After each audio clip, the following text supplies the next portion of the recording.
All right, next. Okay. Oh, good day, sir. How are you? Fine, thanks. So what's your purpose in coming to the United States? I have an I visa, so I'm working as a journalist. As a journalist? Okay, so if you'd place your left forefinger in the box right here. That's this finger right there. Yeah? Yeah, just down here. Press. Yeah, okay. Okay. Now your right forefinger. Okay, that's good. Now, if you just look at the camera. Det är inte bara inpasseringen till USA, men den allt mer skärpta kontrollen, den digitala fotograferingen, fingeravtrycken, de många frågorna som påminner mig om att världens mäktigaste nation befinner sig i krig mot en osynlig fiende. Där vi alla icke-amerikaner är per definition misstänkta.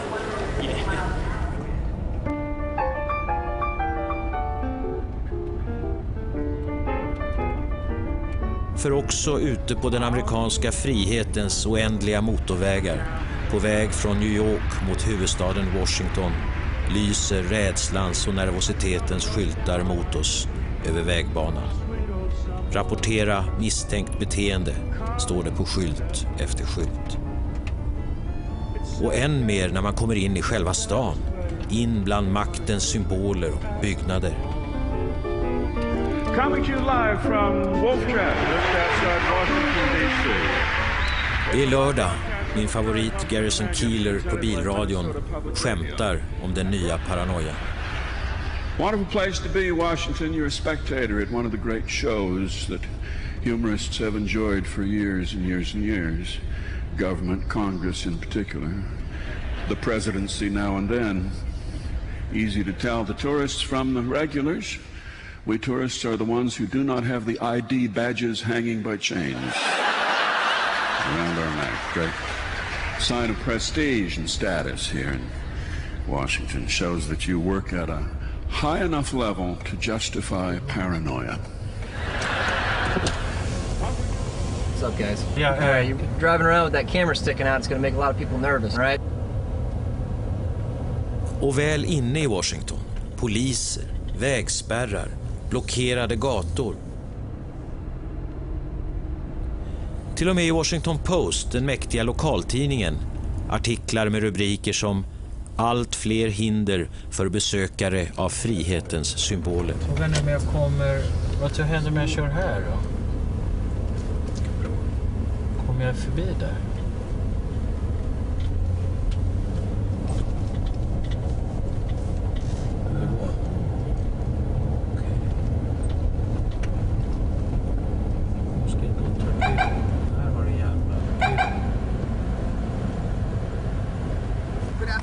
Good afternoon. Hey, my name's Ron Potter. I'm with the U.S. Capitol Police. Basically, the reason why I stopped you is the filming. Papper kollas, samtal rings. Sir, you cannot film me while I'm doing that. You need to turn the camera off. Sure. Turn the camera off. Vi uppmanas sluta filma, inte en gång utan flera. Bilen genomsöks med hundar. Det är en märklig erfarenhet. I en stad där jag i många år rörde mig helt fritt och kände mig helt säker, då är jag numera varken det ena eller det andra. Försöker som vanligt ställa mig i parken framför Vita huset för att göra en introduktion till det här programmet. Ja, tillbaks på brottsplatsen, Washington, D.C.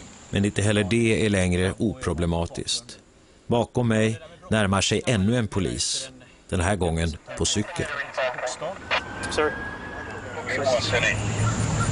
So I'm asking you about the permit. You can tell me yes or no. What permit for filming in Lafayette Park? For filming in Lafayette Park? No, man, explain to me. What do we need a permit for? I'm asking you a simple question. No, you have to explain to me. Because I'm a citizen, you are an official. You explain to me why I need a permit.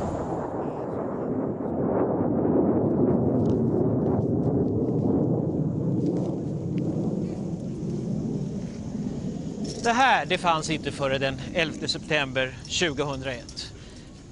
Bakom mig ser ni ju naturligtvis Vita huset, en liten eller inte så liten sydstadsvilla. När jag var här tyckte jag inte det var särskilt hårdbevakad. Man kunde gå förbi, man kunde gå fram här. Det gick bilar här, Pennsylvania Avenue. Och den här parken vi står i, ja, den ser ni inte men den är här bakom, full av demonstranter, Vietnamdemonstranter, Nicaragua-demonstranter, Kuba-demonstranter. Det finns en kvar som sitter där. Allt det här är borta sedan den 11 september. Amerika har nämligen råkat ut för det som Amerika inte trodde var möjligt, att attackeras i sitt hjärta utifrån. En stark känsla av osårbarhet har förbytts i en oerhört stark känsla av utsatthet, ensamhet och rädsla.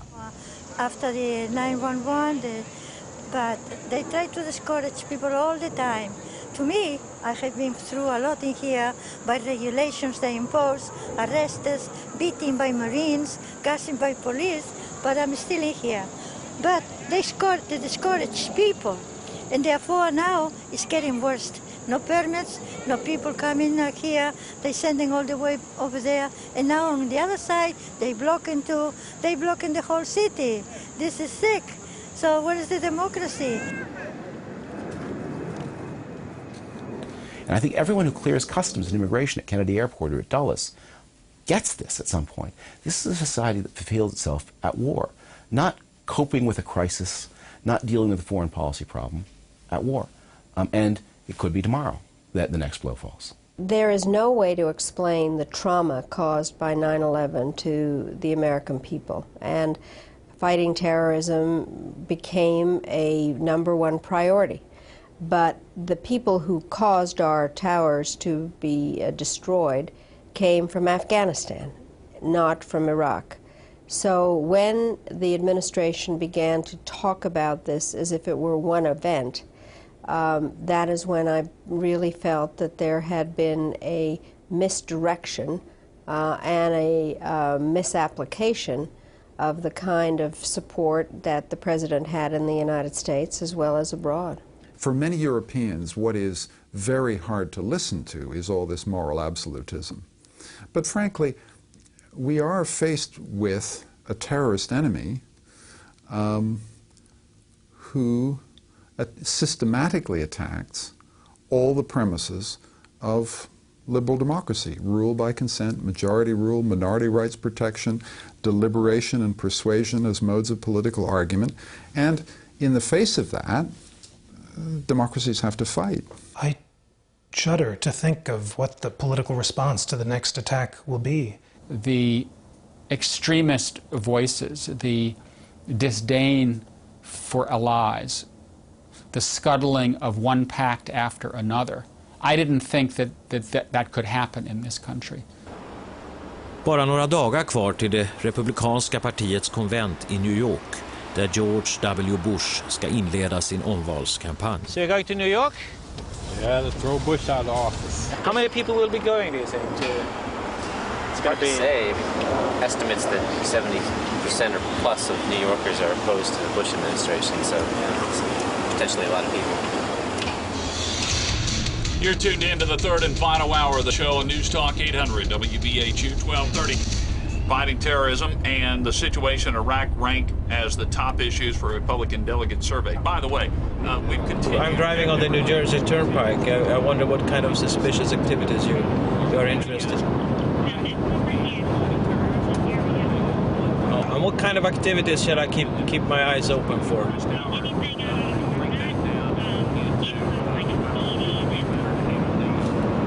So what you're interested in is suspicious activities that are related to terrorism, not people speeding or anything like that. That's another number.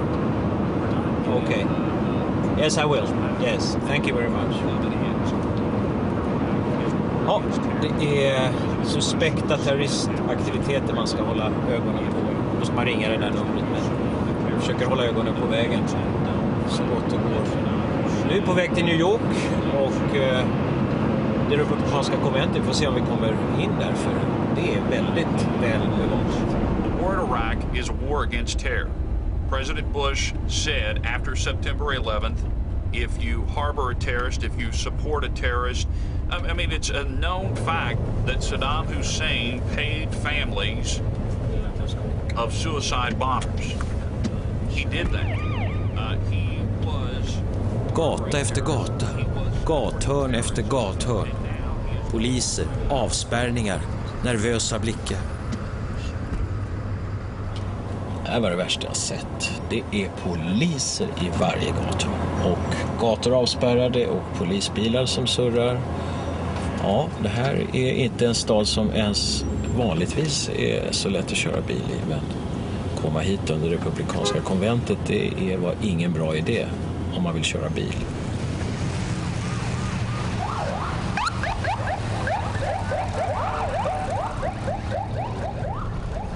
Jag tror de har satt dit de här konerna för att polisbilarna ska kunna åka obehindrat. Det är ju naturligtvis förklaringen här till tempo.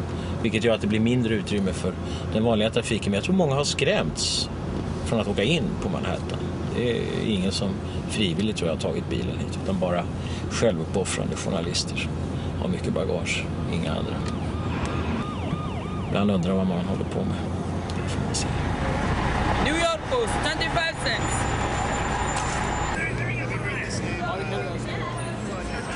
Stängningen, blockeringen, den totala kontrollen av alla rörelser i de centrala delarna av jättestaden New York under det republikanska konventet ger en föraning om vad kriget mot terrorismen skulle kunna kosta friheten och demokratin.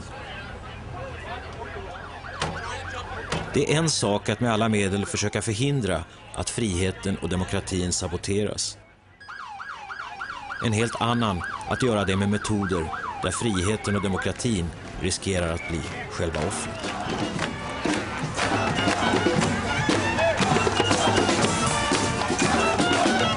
Thank you.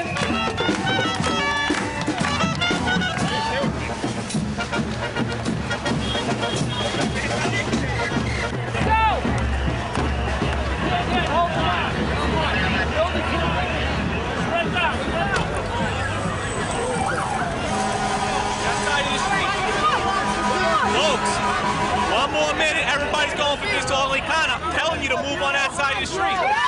Let's go, move. Move on that side. I New York de här dagarna var man bra nära. Fredliga demonstrationer slogs omedelbart ner. Som här vid Union Square på konventets andra kväll.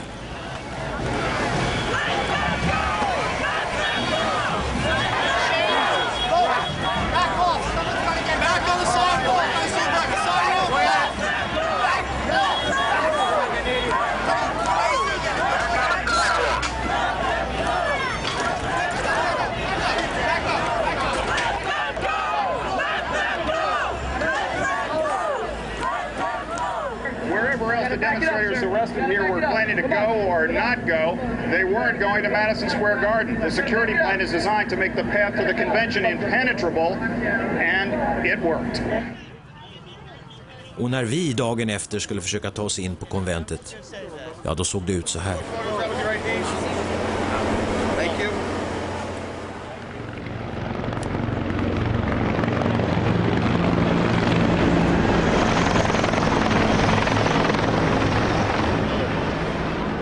Detta är ett land i krig. Eller i varje fall ett land som ser ut som det är i krig. Eller kanske vill se ut som om det är i krig. Det handlar mycket om det som synes vara. Om intrycket av kontroll och säkerhet. Om känslan av styrka och trygghet. Kulissmakarna har blivit terrorkrigets stora artister.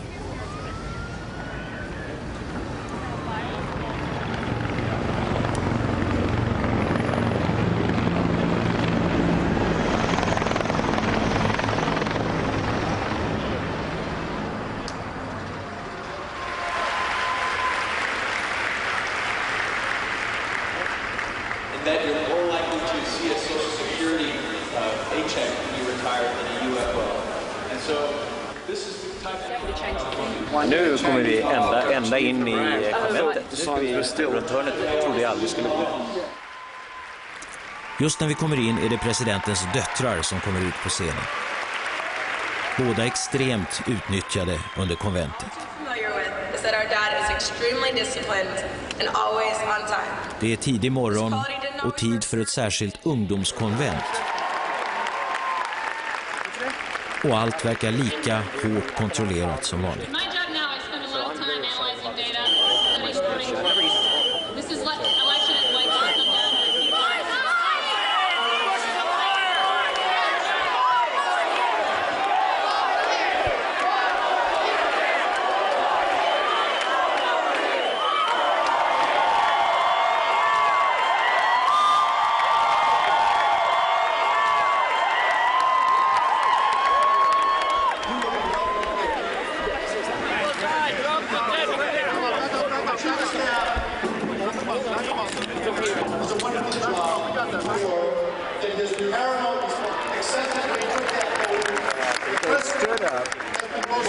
blew whistles to get everyone's attention, stripped off their shirts, had t-shirts with signs taped to them. Jag tror aldrig jag har blivit så kontrollerade någon gång som när vi kom in här på golvet på det republikanska konventet. Flera gånger, vi hade hundar som tittade igenom väskor och man öppnade kameror och vi har naturligtvis en mängd legitimationskort för att få komma hit in. Men det är en sak man aldrig kan kontrollera hos människor och det är vad de har i huvudet. Och det är ju det som är problemet med det här kriget mot terrorismen. Att man kan kontrollera för mycket men inte vad som är i huvudet på folk. Inte ens här på det republikanska konventet i New York.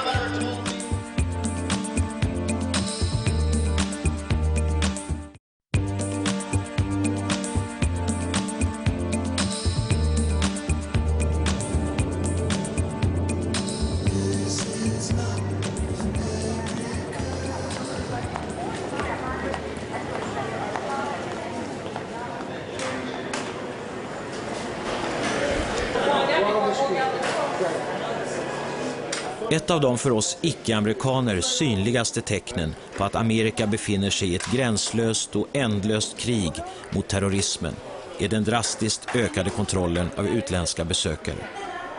Om några år kommer miljoner och åter miljoner människors ansiktsdrag och fingeravtryck, numera också alla svenska besökares, att vara lagrade i den jättelika amerikanska databas som nu snabbt byggts upp i programmet US Visit och vars syfte är att så småningom blixtsnabbt sålla agnarna från vetet för att säkra det amerikanska hemlandet från terrorister. And on a clear day it's pretty easy. You can see the Pentagon over here and you can see the runway at National Airport actually where people land. Högsta ansvarige för US Visit är James Williams som sitter i ett kontor med glimrande utsikt över det Washington som de flesta här utgår från är den internationella terrorismens främsta måltavla. We have stopped numerous bad people from coming to this country, like convicted rapists. How many? We've had over 600 hits to date on our system. Since January? Since January 5th. 600 hits. What kind of people? Rapists, you said. What else? We've had convicted rapists, numerous immigration violators, drug traffickers, people wanted for crimes.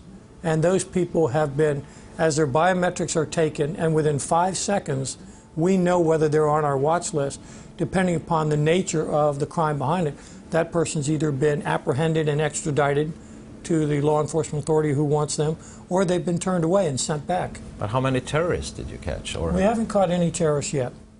It is remarkable that you, as a visitor to America, had to have a biometric image taken of yourself stored in a database, whereas this is something Americans will not tolerate for ourselves because we think no national identity cards, this violates our civil liberties.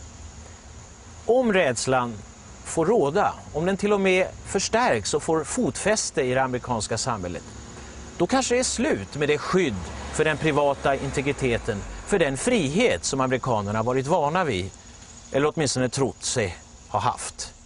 Då har Amerika gjort ett slags val. Då har amerikanerna blivit the naked crowd, den nakna massan. En grupp människor som lockats uppge, offra den privata friheten för säkerheten. Därtill för en falsk känsla av säkerhet.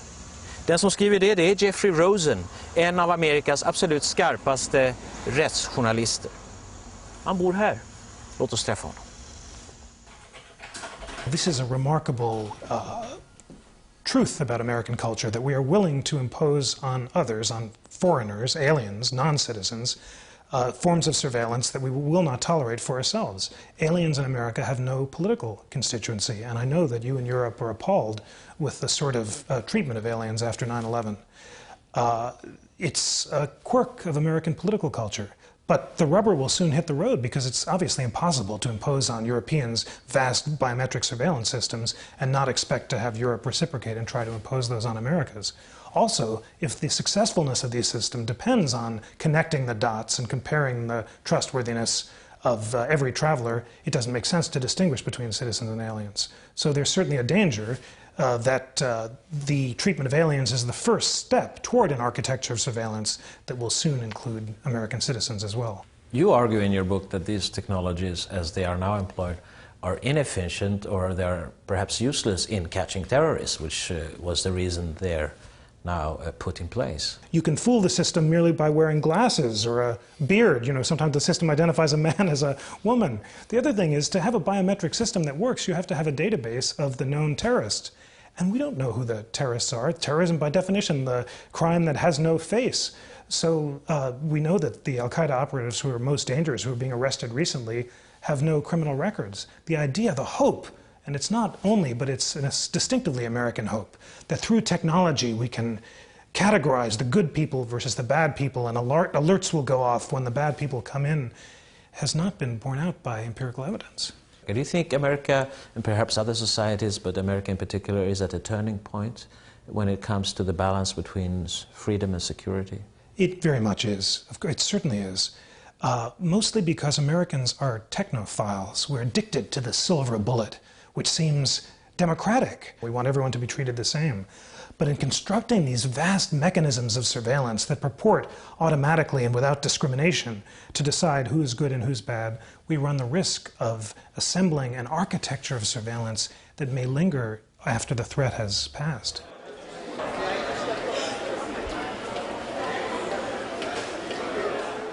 Well, at the end of the day, do you think this will reduce terrorism in the world?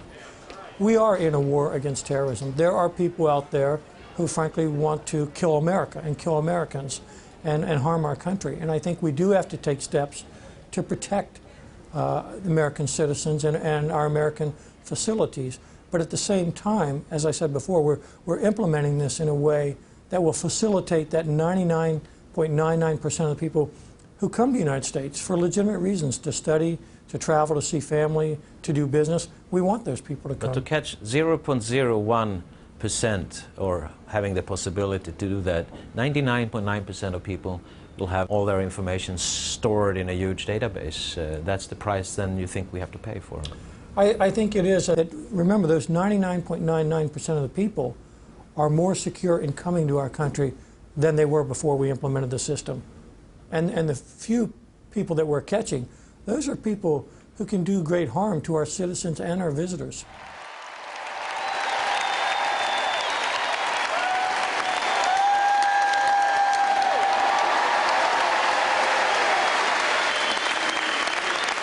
This election will also determine how America responds to the continuing danger of terrorism.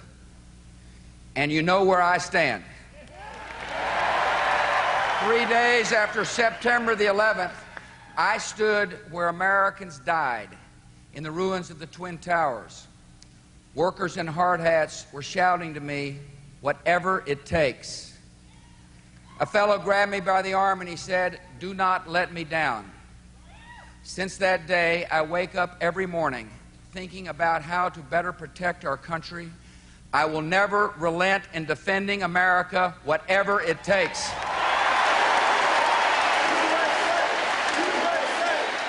Blev kriget mot terrorismen i själva verket en förevändning för någonting annat? För en radikal omläggning av hela den amerikanska utrikes- och inrikespolitiken? För en radikal koncentration av makt till USAs president? Det hävdar Sidney Blumenthal, en gång en av president Clintons närmaste medarbetare, nu journalist och författare, bland annat till boken The Clinton Wars. In my view, Bush took 9/11 as a signal and a cause for enacting a radical agenda in foreign policy and domestically. And that's what and without it, Bush would have very little support. He would not be a viable political figure.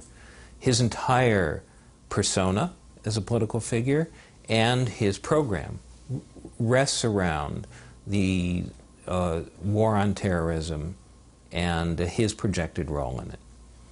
So that is the core of his politics now, and that's how he holds this together. And any diminution of his standing in this war on terrorism or in his image as a strong and decisive leader will severely impact on his political possibilities.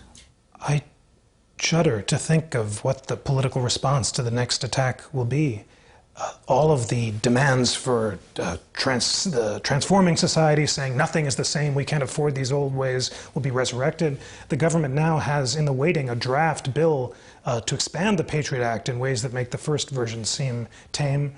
Congress will pass it immediately, and then these things are hard to repeal afterward. This is a dysfunctional politics of terrorism. It's emotional, it responds to immediate public demands, and it's unable in a sort of calm and far-seeing way to strike the kind of balances that might be affected.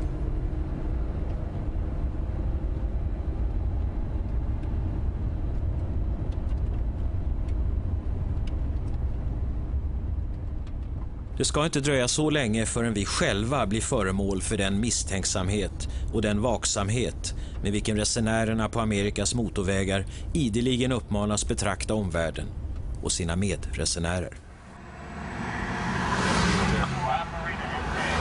Yeah, it's new, sir. It stops being recorded, and I guess you probably know why it stopped you, don't you? No. Videotaping the Key Bridge? What's your reason for videotaping? We're journalists.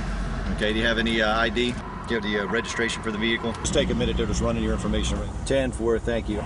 Here's your information back, gentlemen. Okay, have a good day. Ja, en tydligare illustration till spänningen, rädslan här i landet kan man väl knappast få.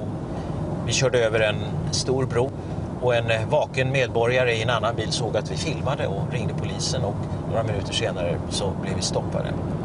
Och en anledning var kanske att bara för några veckor sedan så tog man en person som filmade bron och som man anser har haft terroristanknytningar. Ja, så är det att jobba just nu i Amerika. Det är inte så lätt som det var förr i tiden.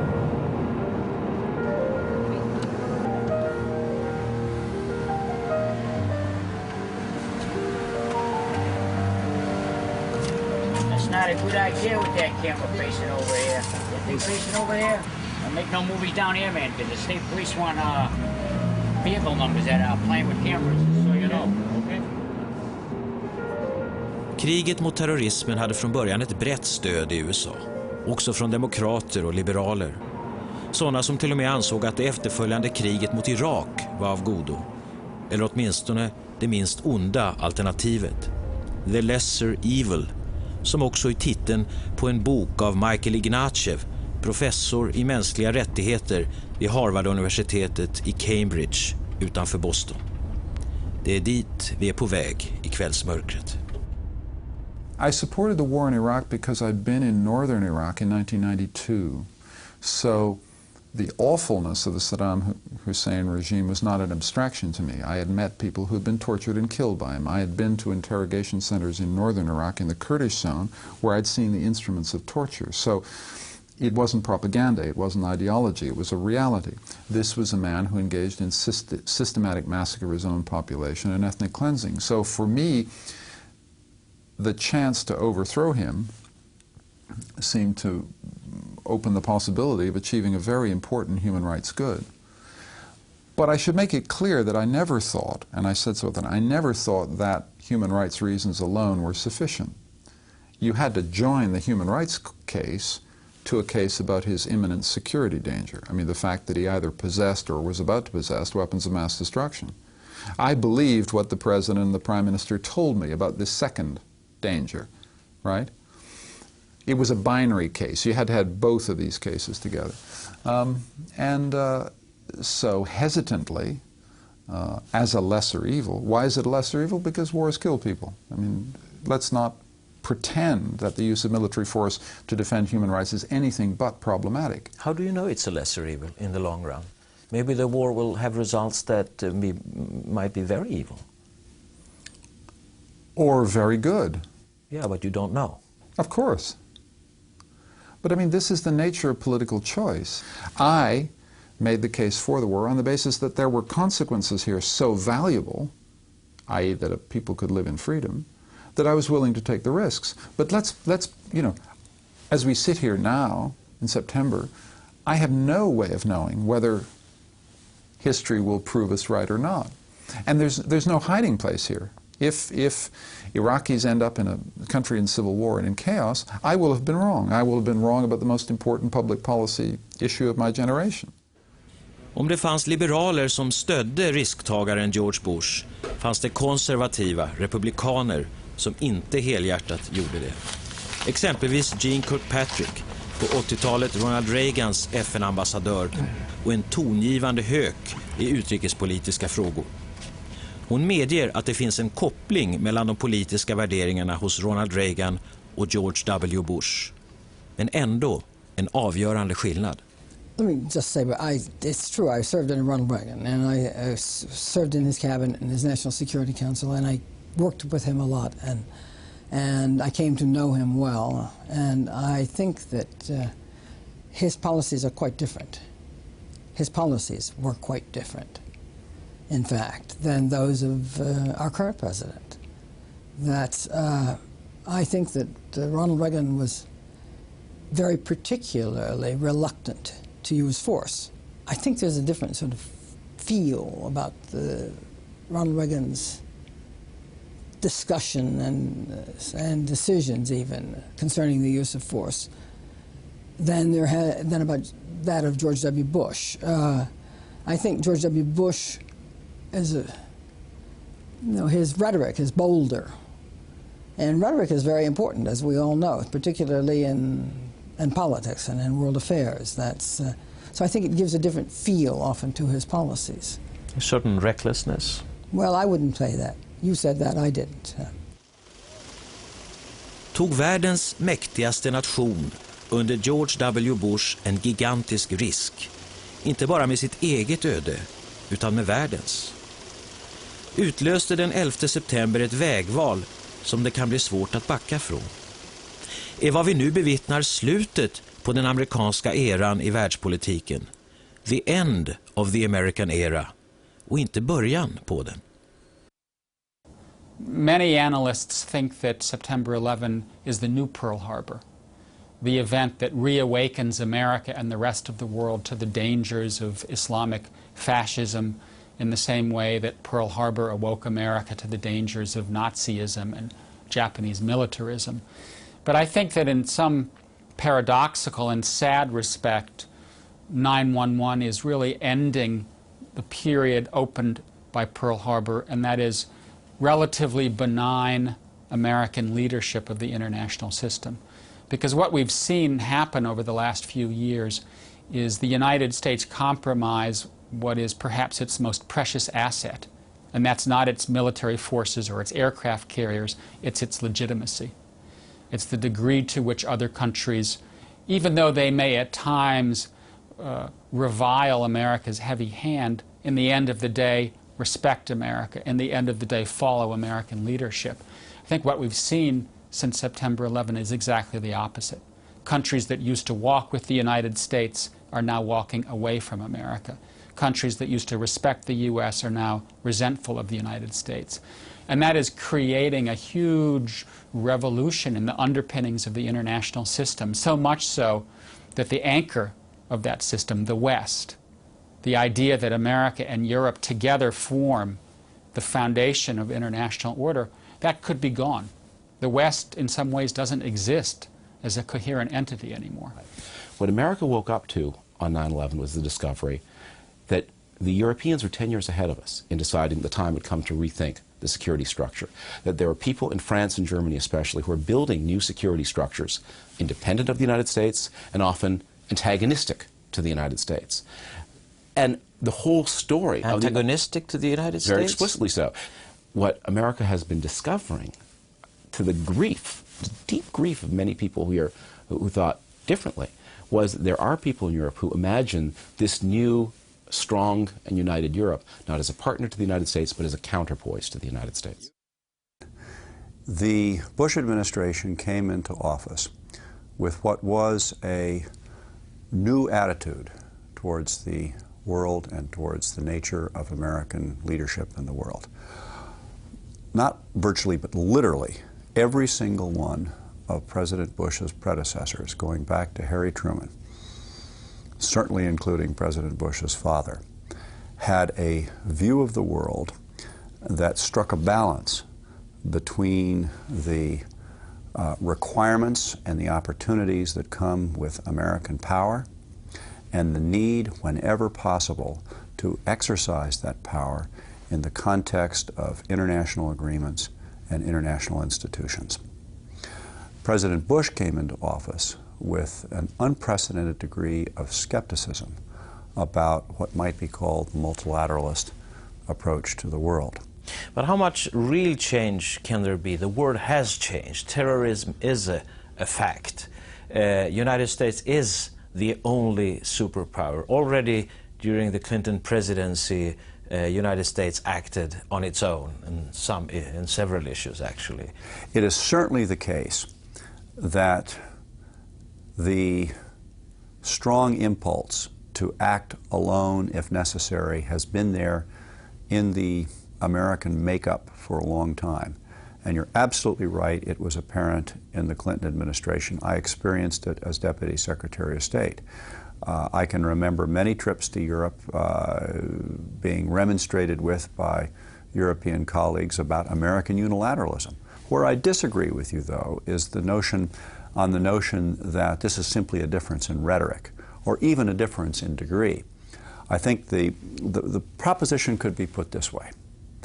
The operating principle of the Clinton administration and most earlier American administrations was to take action together with others if we possibly can, alone only if necessary.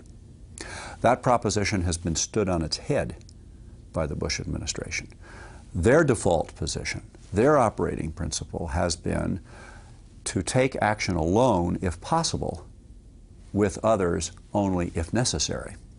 And there's a big difference between the two.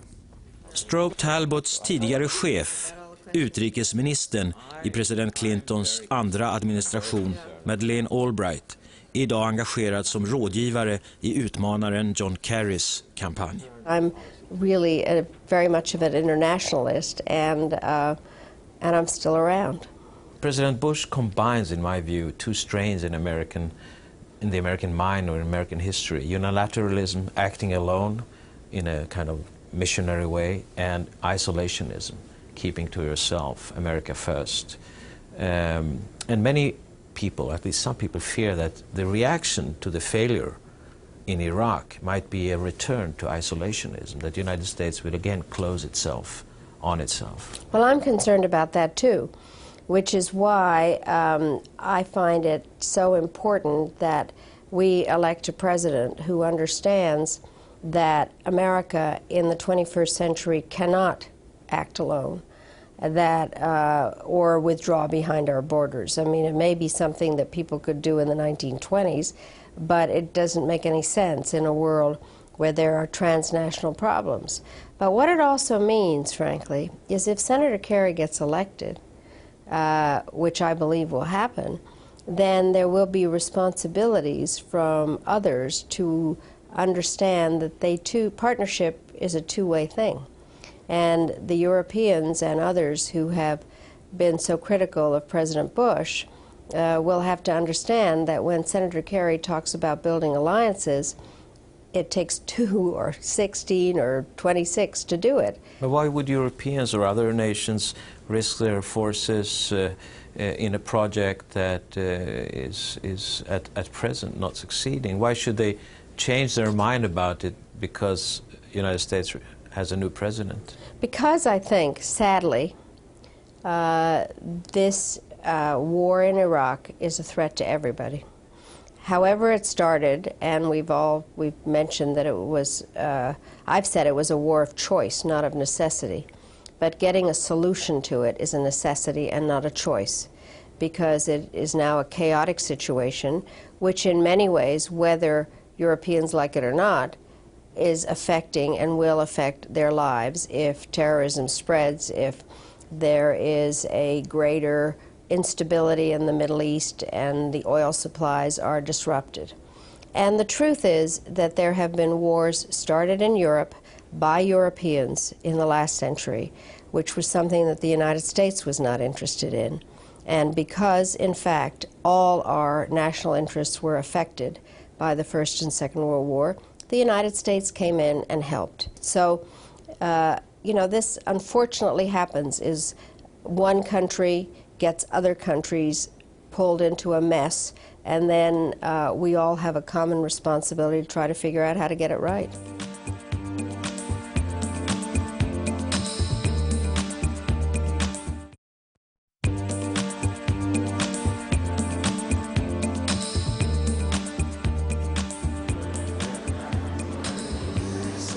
Det är den 9 september.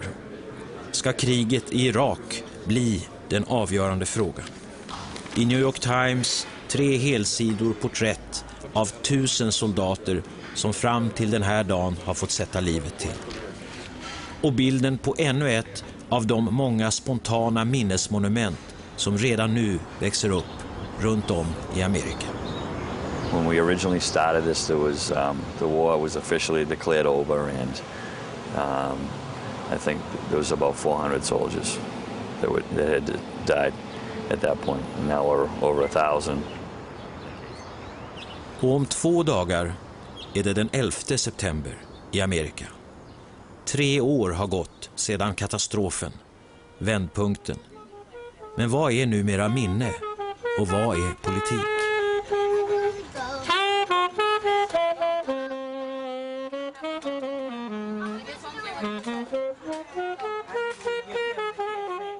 Här kanske mera minne än politik fortfarande. En minnesstund vid en skola i sydöstra Washington där man miste 2 föräldrar, en elev och en lärare i kraschen mot Pentagon. En minnesträdgård har anlagts och idag ska ännu ett träd planteras.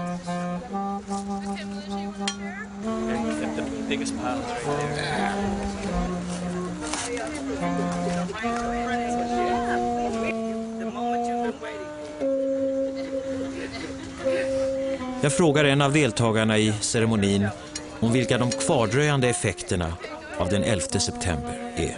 Fear, anxieties, many questions, what's going to happen, how is it going to be resolved, who's going to solve it and how will it be solved. None of these questions do you think have been answered yet? Well, that's a kind of throw up in the air question, because some of them have been answered in many different ways, but perhaps not the way that many people would like for them to be answered.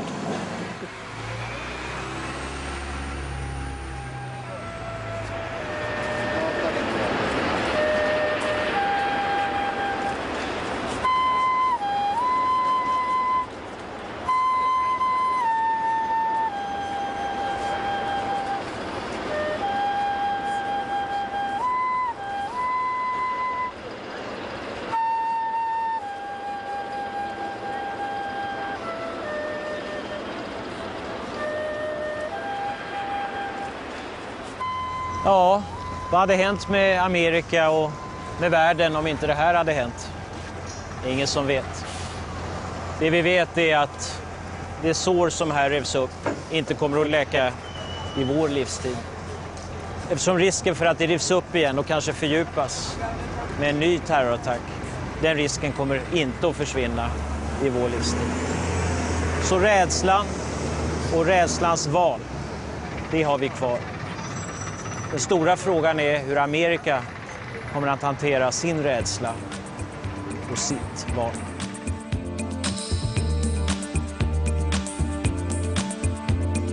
This is not